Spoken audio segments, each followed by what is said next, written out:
Dans le numéro ici, ce que vous recherchez, c'est l'aire du triangle jaune. On voit que le triangle jaune est plus petit que l'aire du triangle bleu. Ça veut dire que l'aire du triangle jaune va être plus petite que 10,92 décimètres carrés. Par contre, on veut savoir combien de fois plus petite. Puis cette question-là, hey, l'aire du jaune est combien de fois plus petite que l'aire du bleu? Ça revient à se demander, bien, par combien je dois multiplier l'aire de mon bleu pour obtenir l'aire de mon jaune. Puis ça, dans le fond, guys, on appelle ça le cas exposant 2.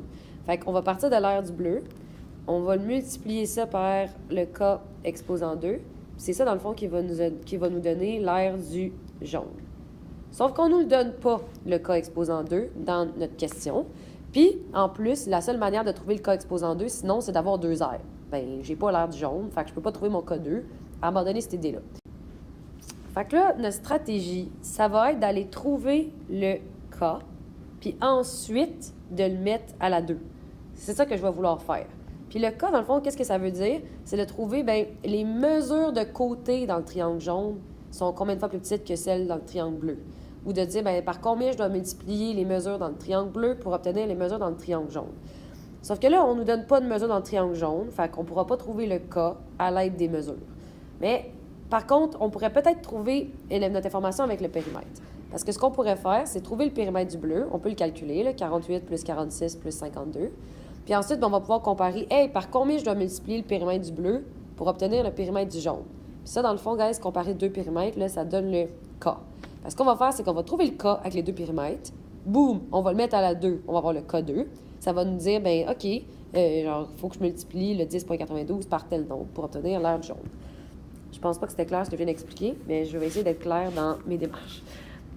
Donc, en premier, guys, ce qu'on va aller faire, c'est qu'on va aller trouver le périmètre du triangle bleu. Et là, boum, magie de la technologie, c'est fait. Ça m'a donné 146 cm quand je les ai additionnés. Je l'ai mis en décimètres parce que sinon, ben, c'est difficile à comparer quand il y a une mesure en centimètres puis en décimètres, combien de fois c'est plus gros. Là, ça va être mieux comme ça. On aurait pu les mettre les deux en centimètres, ça aurait été bien correct. Fait que moi, ce que je veux savoir, c'est, hey, par combien je dois multiplier le 14,6 pour obtenir 11,68? C'est ça que je vais aller faire.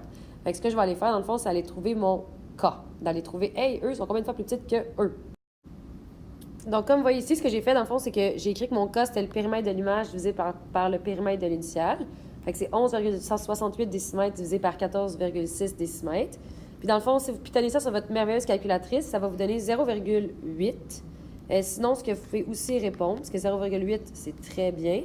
Ou sinon, vous pouvez répondre en fraction en utilisant votre touche ABC, qui est genre votre best friend dans ce chapitre, qui donne 4/5. Ça, dans le fond, guys, c'est vraiment important que vous compreniez qu'est-ce que ça veut dire le 0,8 ou le 4/5.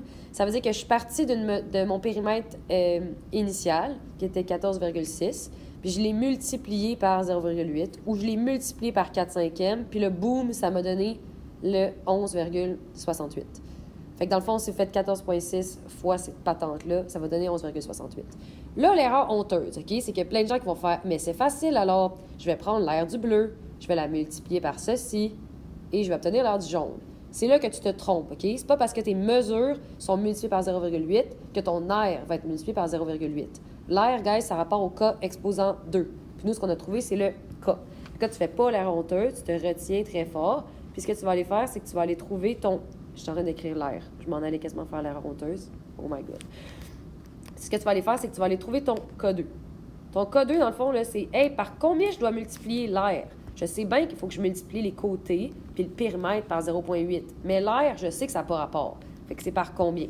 Bien, dans le fond, ton cas exposant 2, ça revient à 0,8 exposant 2. Tu prends ta valeur de cas, tu as mis exposant 2. Puis ça, dans le fond, ça va te donner 0,64.